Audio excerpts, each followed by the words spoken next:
Welcome to channel भगवान कसम मेरे देश के बच्चों। 11th क्लास में मैथ मत लेना। भगवान कसम कह के कह रहा हूँ मैं रामकरण द मैथ टीचर की 11th क्लास में मैथ मत लेना, बिल्कुल भी मत लेना, बहुत ज़्यादा मुश्किल है। बच्चे जो 10th क्लास पास हो गए उनको कंग्रेचुलेशन, या पास होने वाले हैं, यानी आपका रिजल्ट आने वाला, आप 10th क्लास पास कर जाओगे। तो सभी बच्चे जो 10th क्लास पास हो गए उनको मुबारकबाद बहुत सारी। अब जब आप 10th क्लास पास कर गए, आपके नंबर भी बहुत अच्छे आ गए, तो सबसे बड़ी कन्फ्यूजन ये होती है आर्ट ली जाए, साइंस ली जाए, कॉमर्स ली जाए, तो जो आपका मन करे वो ले लेना। लेकिन सबसे बड़ी प्रॉब्लम जो आती है वो है मैथ के साथ। तो मैं मैथ का टीचर हूँ, काफ़ी सालों से मैं मैथ पढ़ा रहा हूँ, काफ़ी एक्सपीरियंस है मुझे। तो मैं आपको सलाह देने जा रहा हूँ कि आप मैथ लें या ना लें। तो वैसे तो 12th क्लास में और 11th क्लास में जो मैथ है वो डिफ़िकल्ट है, तो आप मैथ ना लें तो ही सही है, बहुत ज़्यादा ही डिफ़िकल्ट है। तो 11th क्लास का जो मैथ है वो थोड़ा सा डिफ़िकल्ट है। इसके लिए आप जिस स्कूल में पढ़ते हो वहाँ पे अपनी मैडम से थोड़ी सी आप ट्रायल क्लास ले लो। आमतौर पे आप स्कूल में ट्रायल क्लास नहीं लेते हो और ट्यूशन टीचर्स वालों से जो है ट्रायल क्लास लेते हो। तो 11th क्लास में ट्रिग्नोमेट्री नाम का चैप्टर है वो बहुत ज़्यादा डिफ़िकल्ट है। कम से कम एटलीस्ट 100 फार्मूलेस हैं जो आपको लिख लिख के याद करने पड़ते हैं, क्योंकि आपके बच्चों की जो है याद करने की हैबिट भी होती है, तो इसलिए आप जो है याद नहीं करते हो, लिखते नहीं हो, तो उसकी वजह से मैथ बहुत ज़्यादा डिफ़िकल्ट हो जाता है। दूसरा चैप्टर है सीक्वेंस एंड सीरीज, ये भी बेमतलब का डाल रखा है इन्होंने, किसी काम का नहीं है, तो ये भी बकवास है, डिफ़िकल्ट है सीखने में।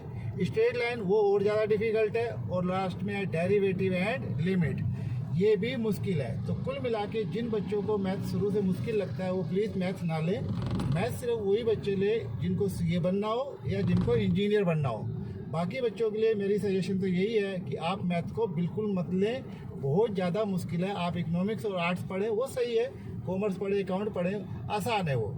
फिजिक्स वाले बच्चे जो साइंस लेते हैं, फिजिक्स केमिस्ट्री बायोलॉजी, उनको आप पढ़िए, वो अपने लेवल में डिफिकल्ट है, लेकिन फिर भी मैथ के कंपेयर आसान लगती है, क्योंकि मैथ में आप एक बहुत ही आसान सा क्वेश्चन पूछते हैं, मैथ हमारे किस काम आता है। तो भाई मेरे मैथ किसी काम नहीं आता है, जो मैथ काम आता है वो है 8वीं तक का मैथ काम आता है, प्लस और माइनस करने के, 2 और 2 4 करने के।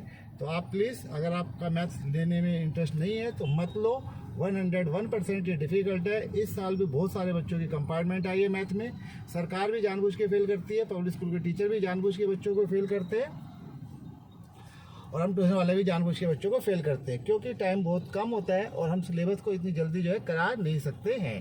तो इसलिए आप जो है प्लीज़ मैथ मत लें।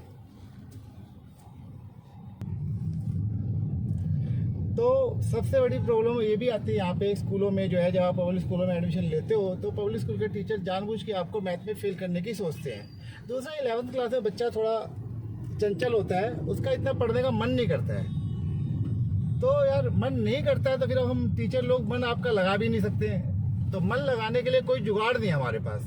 तो इसलिए भी आपको जो है मैथ डिफिकल्ट लगता है। और वैसे भी मुझे भी समझ में आ गया यार मैथ किसी काम का नहीं है, ना आगे काम आता है ना ये पीछे काम आता है, ठीक है। तो इसलिए आप मैथ को तो बिल्कुल ही जो है समझ लो जहर है एक तरीके से, तो आप इसको इग्नोर करो और अपनी लाइफ से इसको हटा दो।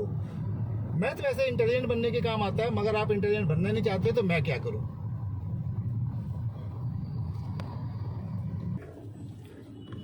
तो मेरी शक्ल देख लो, कई बार जो है बच्चे कहते हैं जी सर आपकी शक्ल नहीं दिखाई दे रही है, तो मैं अपनी शक्ल इतनी दिखलाने में विश्वास नहीं करता हूँ। बातें इंपॉर्टेंट होती है, आप उस पर ध्यान दो थोड़ा सा,